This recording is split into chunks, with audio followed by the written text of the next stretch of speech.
নমস্কাৰ, এই মুহূৰ্তে পাইছে ৰাজ্যখনৰ এটা গুৰুত্বপূৰ্ণ খবৰ। এই মুহূৰ্তে দিব লৈছে এটা বিগ ব্ৰেকিং নিউজ। 2022 বৰ্ষত অসমৰ টল গেটত ৰাইজে দিলে 309 কোটি টকা।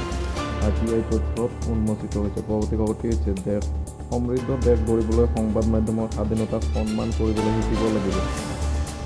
জো বাইডেনে এইবাৰ এনেদৰে কৈছে, সমৃদ্ধ দেশ গঢ়িবলৈ সংবাদ মাধ্যমৰ স্বাধীনতাক সন্মান কৰিবলৈ শিকিব লাগিব। পৰৱৰ্তী খবৰটি হৈছে বিৰাট কোহলি অভিলেখ। ODIত বিৰাট কোহলিয়ে সম্পূৰ্ণ কৰিলে 13,000 ৰান। পৰৱৰ্তী খবৰটি হৈছে মই ভগৱান নামানো, মই আল্লাহক নামানো, মই নাস্তিক। এইবাৰ বিধায়ক মনোৰঞ্জন তালুকদাৰৰ এই মন্তব্য। পৰৱৰ্তী খবৰটি হৈছে দিছপুৰত নতুনকৈ নিৰ্মিত অট্টালিকাত থকাৰ সুবিধা পালে 10 বিধায়কে। অট্টালিকাটোৰ ওপৰত হেলিপেডৰো ব্যৱস্থা আছে ব্লক 8।